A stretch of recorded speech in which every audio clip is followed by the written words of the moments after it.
Have you ever felt weighed down by things that don't matter? Opinions that aren't yours? Relationships that drain you? Habits that destroy you from the inside out? What if I told you that the ancient Stoics had a clear, ruthless method to eliminate everything that doesn't serve you? Not through aggression or conflict, but through silent, strategic detachment. Today, you're going to learn 12 powerful Stoic rules that will teach you how to let go of what's holding you back and create space for what truly matters. Before we begin, I ask that you leave your like, subscribe to the channel, and activate notifications so you don't miss any new videos. And if you're interested, at the end of the video, access our exclusive content that's in the pinned comment. Without further delay, let's get started. Most people go through life accumulating weight. Not just physical weight, but emotional, mental, and spiritual weight. We carry other people's expectations, toxic relationships, self-destructive habits, limiting beliefs, and endless worries about things we cannot control. We become beasts of burden, crushed under loads we were never meant to carry. The Stoics understood something profound. Freedom isn't about adding more to your life. It's about eliminating what doesn't belong there. It's about becoming ruthlessly selective with your energy, your time, your attention, and your emotional investment. It's about building a life so clear, so focused, so aligned with your values that everything else simply falls away. This isn't about being cold or uncaring. It's about being strategic with your life force. It's about recognizing that every yes to something that doesn't serve you is a no to something that does. It's about understanding that you cannot carry everyone and everything. You must choose. And the Stoics gave us the wisdom to choose well. So if you're ready to learn how to eliminate what's weighing you down, if you're ready to create space for what truly matters, if you're ready to live lighter, freer, and more powerfully, then stay with me. These 12 rules will change how you see your life and what you allow into it. Let's begin. Rule number 1. Eliminate other people's opinions. This is the foundation. If you only master one rule from this entire video, make it this one. The Stoics were absolutely clear. Other people's opinions of you are none of your business. They belong to them, not to you. And yet, how much of your life do you spend worried about what others think? How many decisions have you made or not made because of fear of judgment? Marcus Aurelius, the most powerful man in Rome, wrote in his private journal, "It never ceases to amaze me. We all love ourselves more than other people, but care more about their opinion than our own." Think about that. We claim to value ourselves, yet we give others power over our self-image, our choices, our happiness. This is insanity. This is slavery. The truth is brutal, but liberating. Most people aren't thinking about you at all. They're too busy worrying about what you think of them. And the ones who are judging you, they're projecting their own insecurities, their own limitations, their own fears onto you. Their opinions say more about them than they do about you. Epictetus taught his students, if someone speaks badly of you, consider whether what they say is true. If it is, correct it. If it isn't, laugh it off because it doesn't apply to you. This is wisdom. You evaluate criticism objectively. If it's valid, you use it to improve. If it's not, you dismiss it completely. No anger, no hurt feelings, no wasted energy defending yourself. Here's how you eliminate other people's opinions from your life. First, stop asking for validation. Make your decisions based on your values, not on what will make others approve of you. Second, stop explaining yourself. You don't owe anyone a justification for your choices. Third, stop trying to change people's minds about you. Let them think what they want. Their thoughts are their problem, not yours. When you truly internalize this, something remarkable happens. You become free, free to be yourself, to take risks, to fail publicly, to succeed boldly, to live according to your own standards. You stop being a performer in someone else's play and become the author of your own life. This is the first and most important elimination, the tyranny of other people's opinions. Rule number 2, eliminate toxic relationships. The Stoics valued community and human connection deeply, but they were also realistic about human nature. Not everyone deserves access to you. Not every relationship serves your growth. Some people are toxic, draining, manipulative, or simply misaligned with who you're becoming. And the Stoic response is clear: create distance. Seneca wrote, "Associate with people who are likely to improve you. Welcome those whom you are capable of improving." The process is a mutual one. People learn as they teach. This is the standard. Relationships should be mutually beneficial, mutually elevating. If a relationship consistently leaves you feeling worse about yourself, if it drains your energy without replenishing it, if it pulls you toward behaviors and attitudes you're trying to move away from, then it needs to be eliminated or drastically limited. This doesn't mean being cruel. It doesn't mean burning bridges unnecessarily. But it does mean being honest about who adds value to your life and who subtracts from it. It means being willing to let go of relationships that have run their course, even if they were once meaningful. People change. You change. What once worked may no longer serve you. Pay attention to how you feel after spending time with someone. Do you feel energized or depleted, inspired or discouraged, more yourself or less yourself? Your body and emotions will tell you the truth before your mind accepts it. Listen to those signals. They're your inner wisdom warning you. The Stoics taught that we become like the people we spend time with. Their attitudes, their habits, their ways of thinking slowly become ours through constant exposure. So if you're trying to become more disciplined, more positive, more focused, but you're surrounding yourself with people who are undisciplined, negative, and scattered, you're fighting an uphill battle. Eliminate toxic relationships through gradual distance. You don't need to make dramatic announcements. Simply become less available, respond less quickly, decline more invitations, redirect your time and energy toward relationships that nourish you. The right people will understand or won't notice because they were never that invested anyway.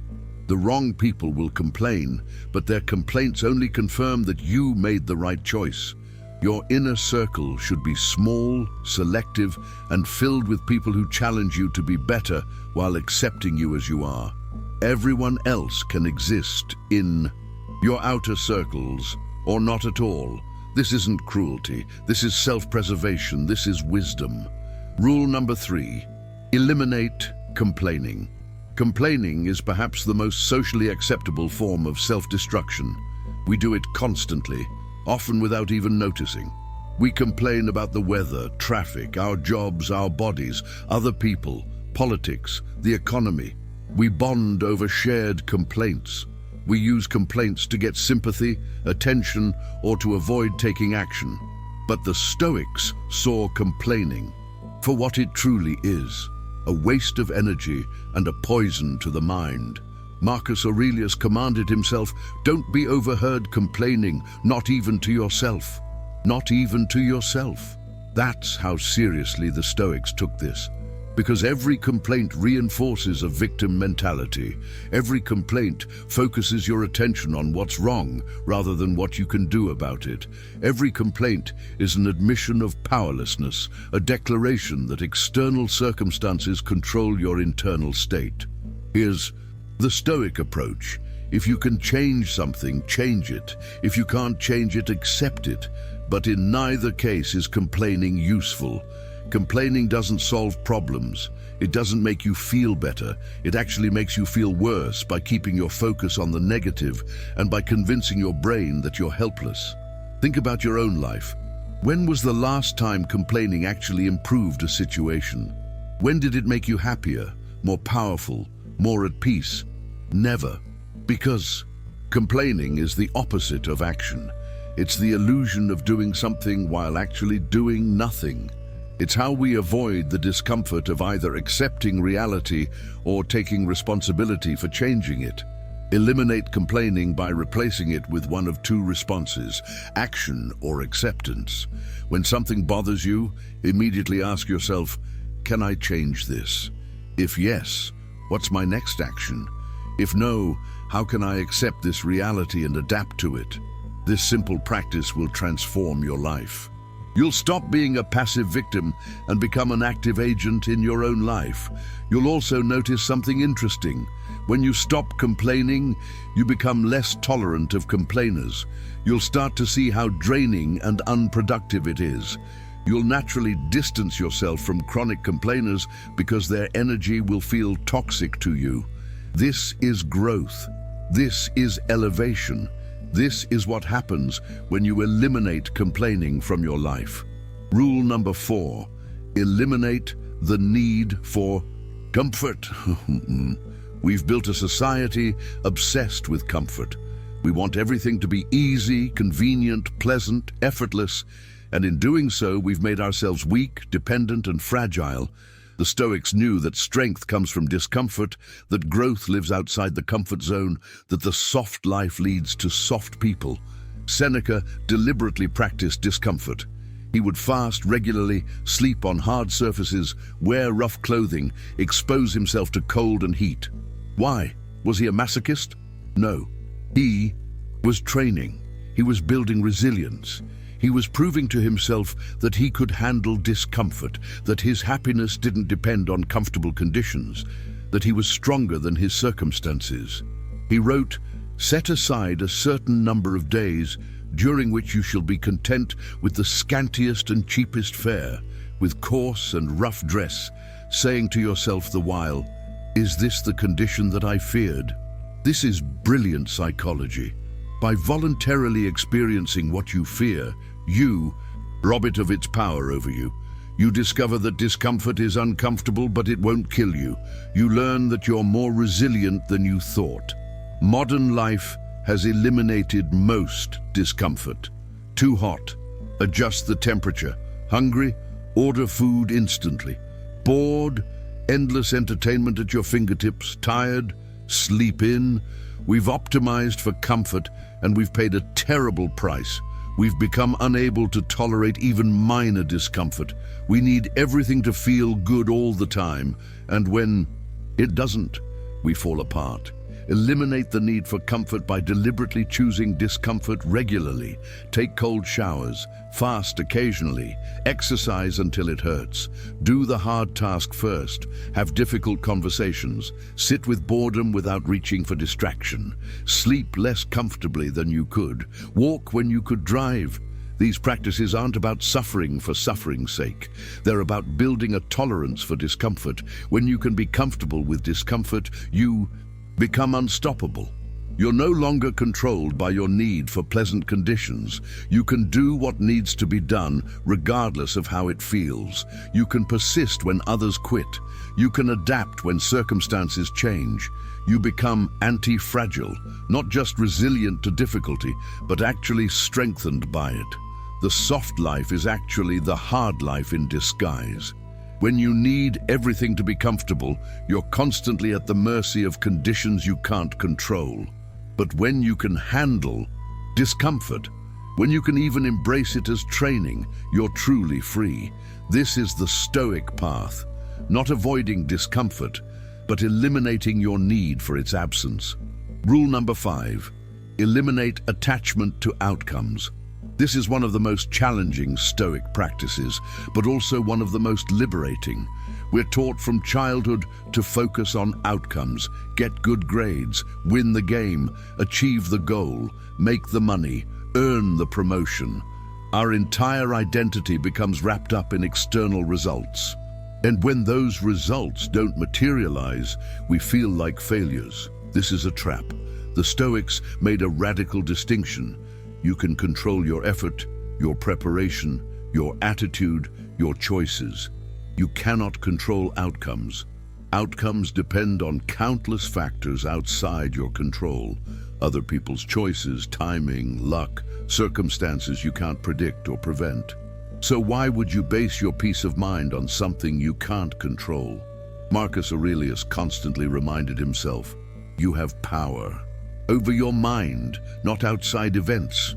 Realize this and you will find strength. This is the foundation of Stoic practice. Your job is to do your best, to act according to your principles, to give your maximum effort. Whether you succeed or fail in conventional terms is irrelevant to your worth as a person. Think about how liberating this is. You can apply for your dream job and not get it, and that's okay because you controlled your application, not the hiring decision.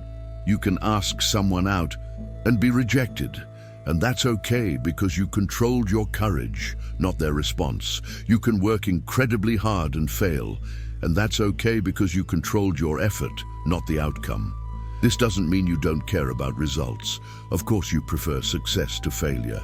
But your emotional state, your self-worth, your peace of mind don't depend on getting what you want. They depend on knowing you did what you could with what you had. That's the only thing within your control. So, that's the only thing you attach your identity to.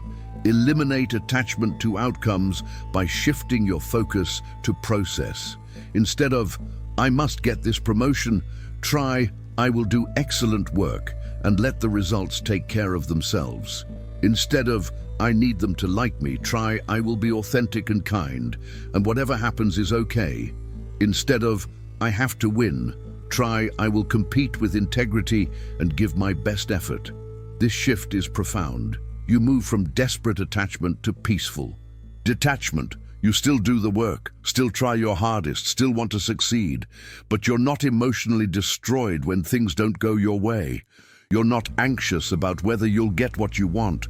You're focused on what you can control and at peace with what you can't. This is freedom, this is power, this is the Stoic way. Rule number 6, eliminate distractions. We live in the most distracted era in human history. Our attention is under constant assault from phones, social media, news, entertainment, advertising, and endless noise. And most people have completely surrendered their attention. They let algorithms decide what they think about. They let notifications control their focus. They've become passive consumers of whatever grabs their attention rather than active directors of their mental energy. The Stoics understood that attention is life. Where your attention goes, your life goes. If your attention is scattered across 1,000 trivial things, your life will be scattered and trivial. If your attention is focused on what truly matters, your life will be focused and meaningful. It's that simple and that profound. Seneca wrote one of the most powerful essays in all of Stoic literature, On the Shortness of Life. In it, he argued that life isn't short, we just waste most of it. We give away our time and attention to things that don't matter, and then we wonder why we never accomplish anything meaningful or feel fulfilled. The problem isn't that we don't have enough time, it's that we don't protect the time we have. Look at your own life, honestly. How much time do you spend scrolling through social media, watching content that doesn't enrich you, following news you can't influence, engaging in conversations that go nowhere, playing games that teach you nothing? These aren't necessarily bad activities in moderation, but for most people, they've become the default, the main course rather than the dessert. Eliminate distractions by being ruthlessly selective with your attention. First, identify what actually matters to you. What are your real goals? What do you want to accomplish? What kind of person do you want to become? What relationships do you want to deepen? Write these down. Get clear. Because if you don't know what matters, everything will seem equally important, which means nothing is actually important. Second, audit your time for 1 week. Track everything you do and how long you spend doing it. You'll be shocked at how much time disappears into activities you don't even enjoy or value. This awareness is the first step to change. Third, systematically eliminate or drastically reduce your biggest time wasters. Delete social media apps from your phone. Use website blockers. Turn off all non-essential notifications. Create phone-free times and spaces in your day. Make distraction difficult and focus easy. Your environment shapes your behavior, so shape your environment to support your goals. The Stoics practiced a form of meditation focused on prosoch, continuous attention to the present moment and to your principles. They trained themselves to notice when their minds wandered into useless thoughts and to bring them back to what mattered. You can do this too. Every time you notice yourself being distracted, gently bring your attention back to what you're supposed to be doing. This is mental training. This builds attentional strength. When you eliminate distractions, you don't just gain more time. You gain clarity, focus, and power. You begin to accomplish things you've been talking about for years. You deepen your relationships because you're actually present. You learn faster because you're paying attention. Your life becomes richer, fuller, more meaningful. All because you decided to protect the most valuable resource you have, your attention. Rule number 7, eliminate negative self-talk. Most people have an inner critic that never shuts up. It tells them they're not good enough, smart, enough, strong enough, worthy enough. It replays their failures and mistakes on endless loop. It predicts future failures with confidence. It compares them unfavorably to everyone else. And they believe it. They think this voice is truth rather than what it actually is. Learned negativity that serves no purpose. The Stoics were very aware of our internal dialogue. They knew that we're constantly talking to ourselves, interpreting events, making judgments, creating stories about what things mean. And they insisted that we take control of this process. We must become conscious of our thoughts rather than being unconsciously controlled by them. Marcus Aurelius wrote, "The things you think about determine the quality of your mind. Your soul takes on the color of your thoughts." This is neuroscience before neuroscience existed. What you repeatedly think literally shapes your brain. If you constantly think negative thoughts about yourself, you're training your brain to be negative. You're creating neural pathways of self-criticism, self-doubt, self-hatred. And then you wonder why you feel anxious, depressed, and powerless. The first step to eliminating negative self-talk is awareness. Start noticing the thoughts that run through your mind automatically. Pay attention to your inner voice, especially in difficult moments. What does it say when you make a mistake, when someone criticizes you, when something doesn't go your way? Most people have never actually listened to their inner dialogue. They just assume it's truth. Listen, you'll be shocked at how cruel you are to yourself. Once you're aware of negative self-talk, you can challenge it. The Stoics called this prososh, examining your thoughts, questioning them, testing them against reality. When your inner critic says, "You always fail," you respond, "Is that actually true? Can I think of times when I succeeded?" When it says, "Everyone thinks you're stupid," you ask, "Do I actually know what everyone thinks? And even if some people do, why does that define me?" This isn't positive thinking or self-delusion. It's rational thinking. It's refusing to accept every negative thought as truth. It's treating your thoughts like hypotheses to be tested rather than facts to be obeyed. Most negative self-talk is distorted, exaggerated, or completely false. When you examine it honestly, it falls apart. The next step is replacement. When you catch yourself in negative self-talk, consciously substitute a more accurate, more helpful thought. Not a fake positive thought, but a balanced one. Instead of, "I'm such an idiot," try, "I made a mistake and I can learn from it." Instead of, "I'll never be good enough," try, "I'm working on improving, and that's what matters." Instead of, "Everyone hates me," try, "Some people may not like me, and that's okay.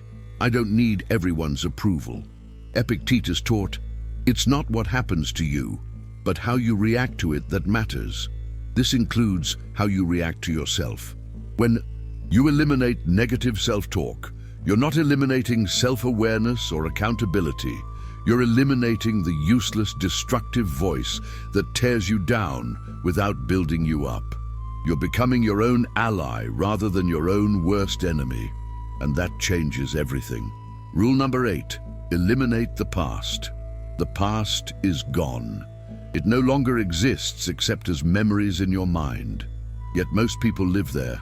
They replay old hurts, old failures, old humiliations. They hold grudges from years.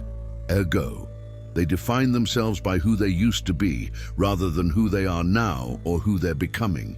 They're psychological prisoners of events that are over, relationships that have ended, versions of themselves that no longer exist.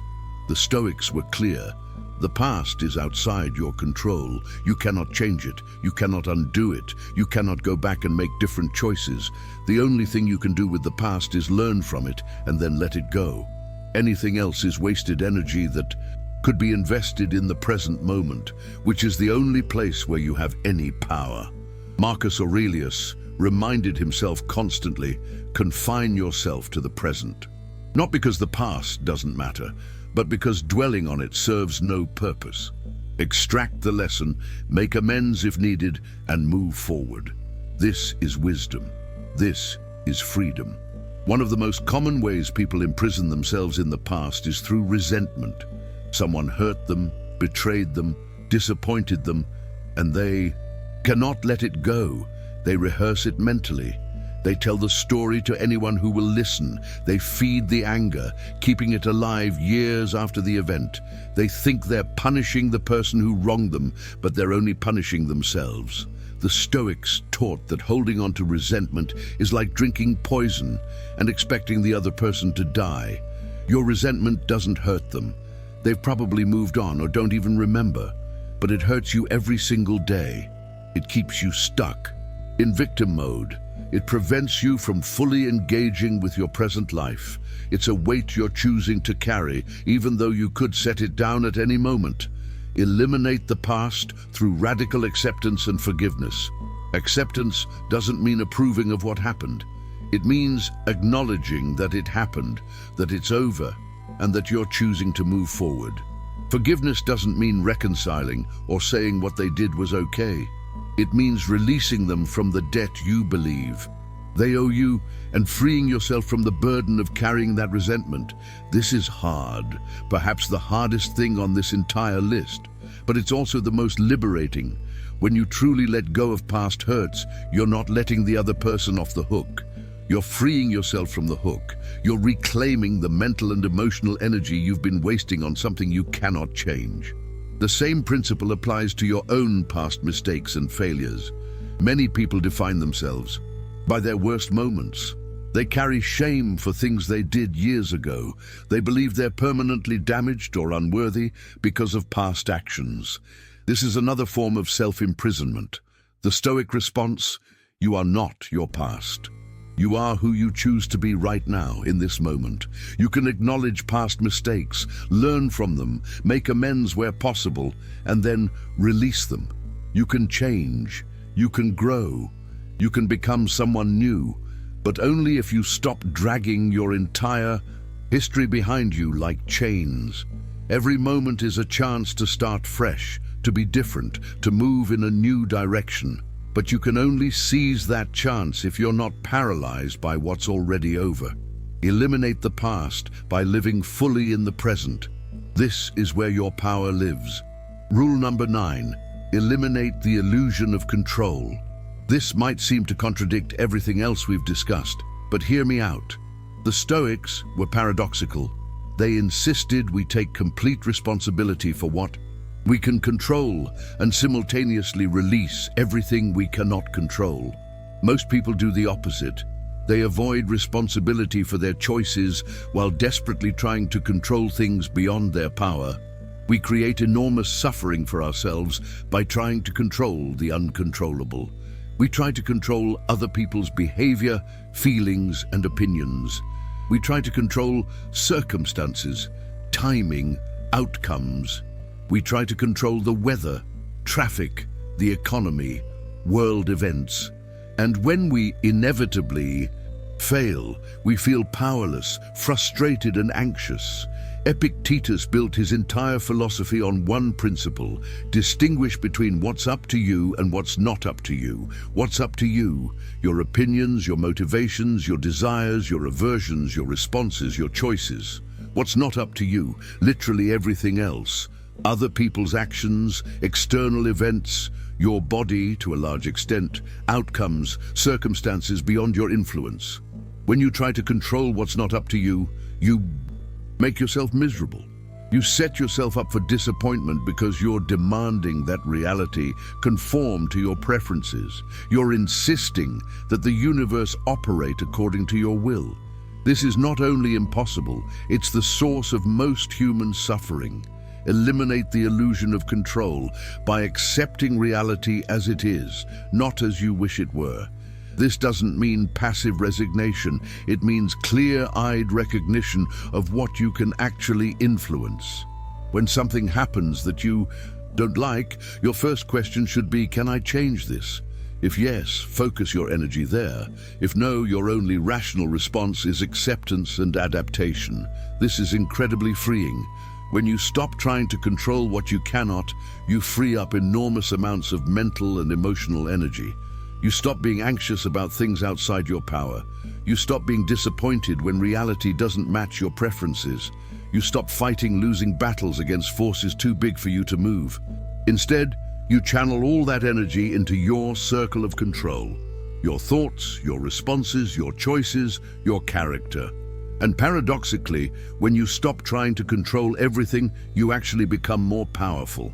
Because you're focusing your limited power where it actually works, rather than scattering it uselessly. The Serenity Prayer, which is essentially Stoic wisdom, captures this perfectly. Grant me the serenity to accept the things I cannot change, courage to change the things I can, and wisdom to know the difference. That wisdom, that ability to distinguish between the controllable and uncontrollable, is one of the most valuable skills you can develop. Practice this daily. When you feel stressed or frustrated, pause and ask, am I trying to control something outside my power? If yes, let it go. Redirect your energy to what you can actually influence. This simple practice, repeated consistently, will transform your relationship with reality. You'll stop being at war with the world and start working skillfully within it. Rule number 10, eliminate excuses. Excuses are comfortable lies we tell ourselves to avoid taking responsibility. We didn't get the result we wanted, so we blame circumstances, other people, bad luck, timing, resources, our past, our limitations.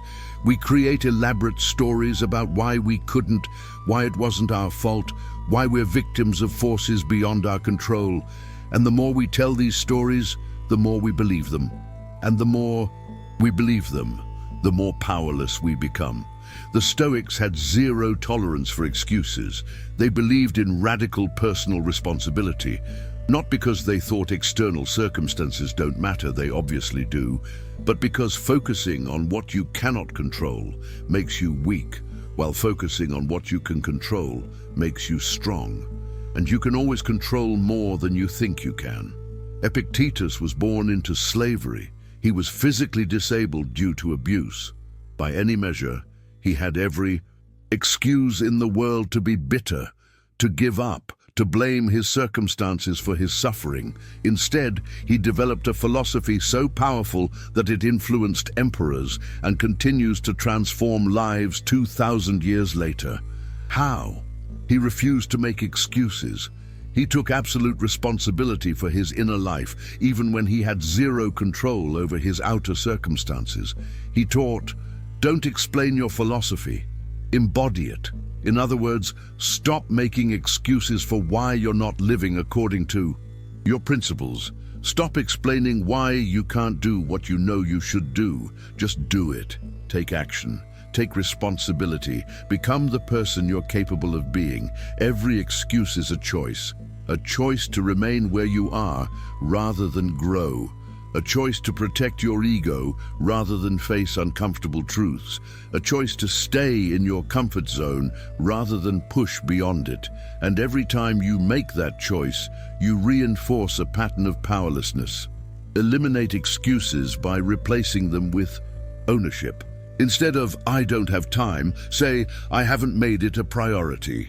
Instead of, I can't because of my past, say, my past influenced me, but I'm choosing my future. Instead of, they made me angry, say, I chose to be angry in response to their behavior.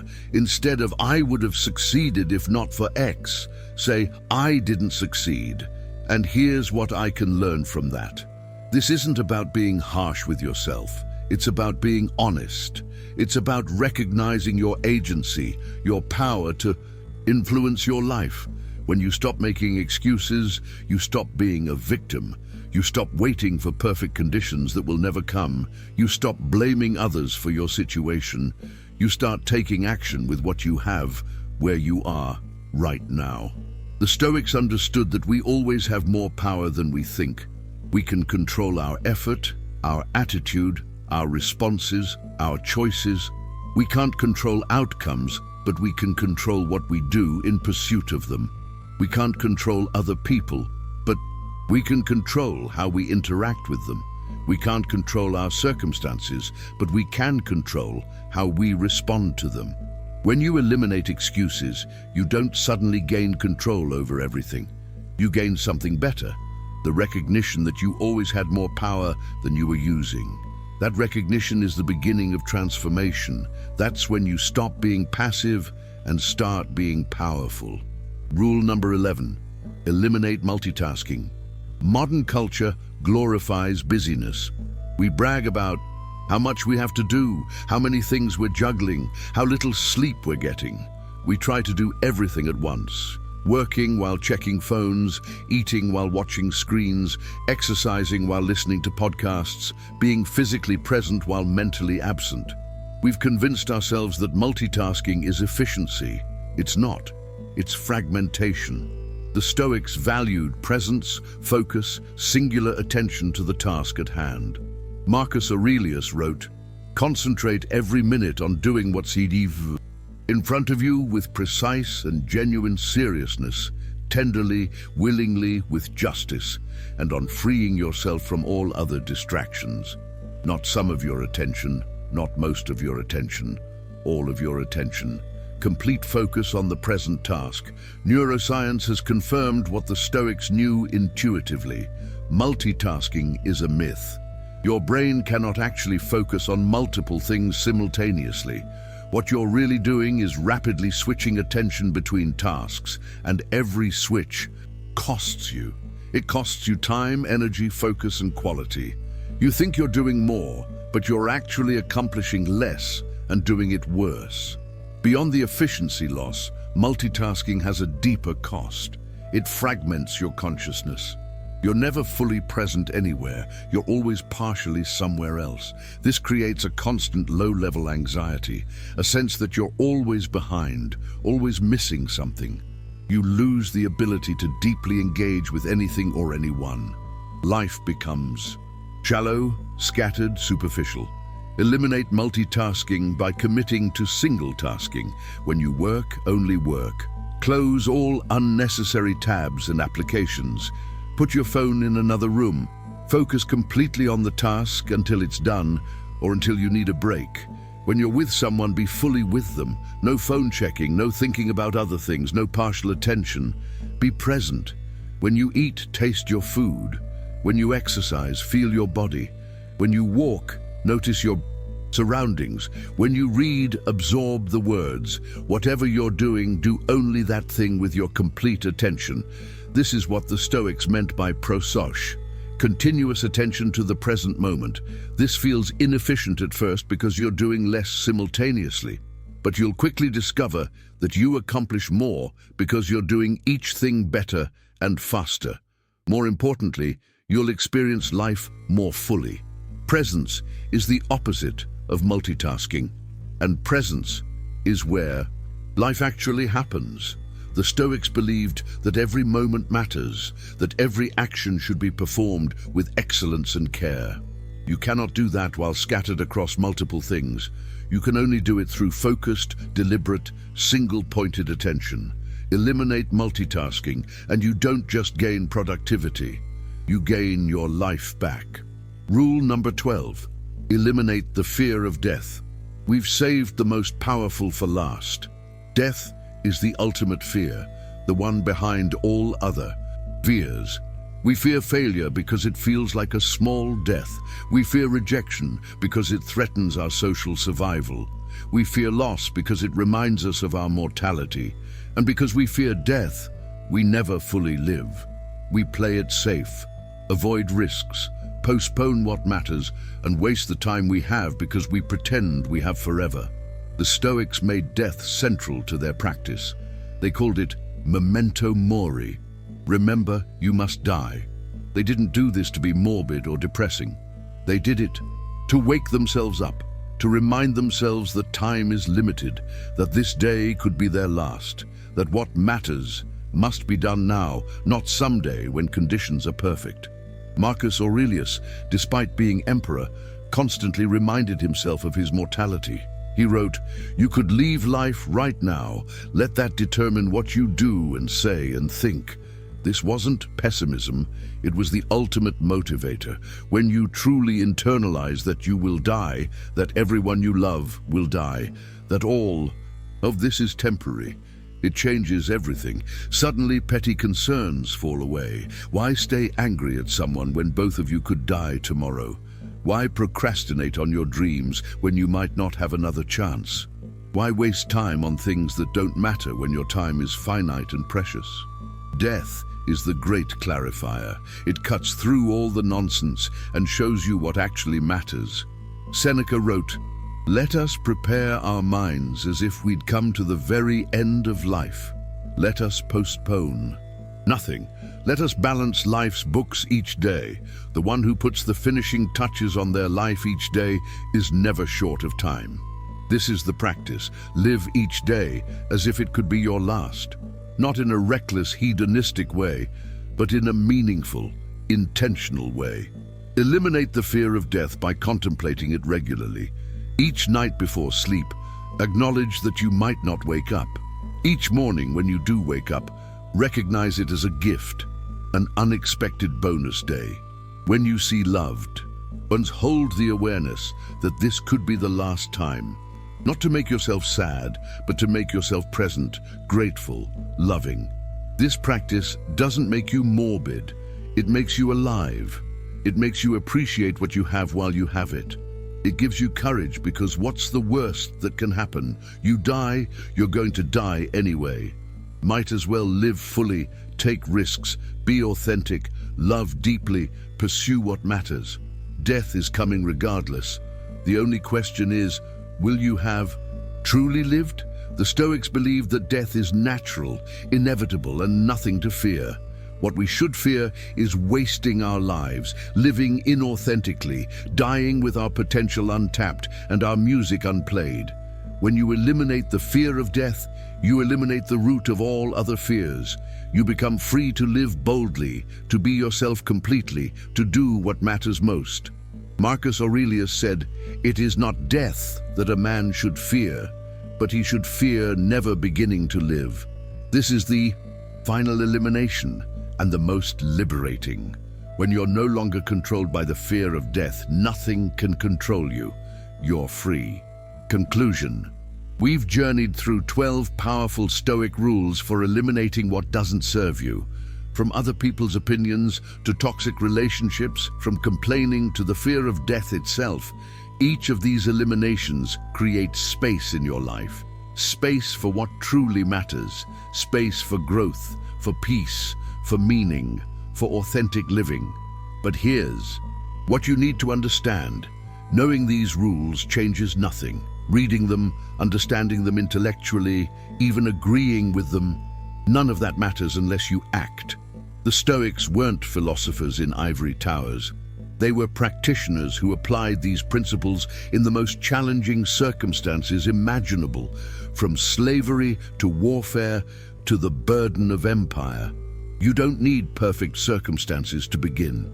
You don't need to eliminate everything at once. Pick one rule from this video, just one. Commit to practicing it for 30 days. Maybe start with eliminating complaining or other people's opinions or multitasking. Choose the one that resonates most strongly with you or the one you need most urgently. Practice it daily. Notice what happens. Notice the resistance that comes up. Notice how hard it is to change patterns you've had for years or decades. Notice when you succeed and when you fail. Journal about it. Learn from it. And then, once it starts to become natural, add another rule. Build slowly, deliberately, sustainably. Remember progress, not perfection. You won't do this perfectly. You'll forget. You'll fall back into old patterns. You'll have days when you fail completely. That's fine. That's part of the process.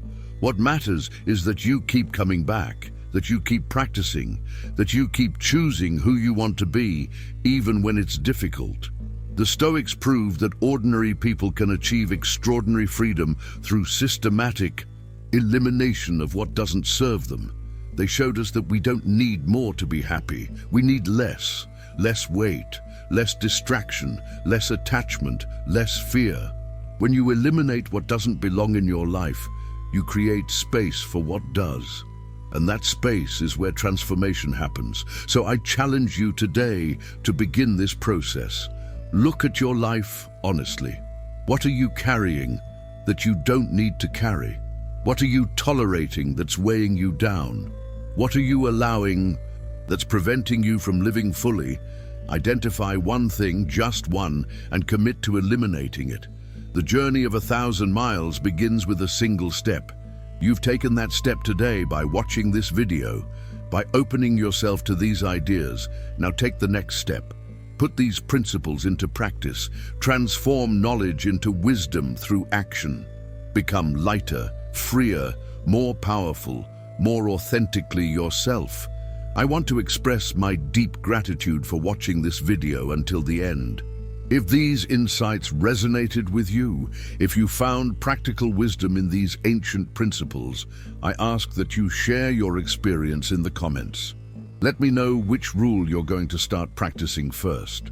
And now, as a key word for this moment we've shared, in the comments write, "I eliminate what doesn't serve me. Let's create a movement of intentional living together." Thank you for being part of this journey. Until next time, remember, freedom isn't about adding more to your life. It's about eliminating what doesn't belong there. Choose wisely what you keep and what you release.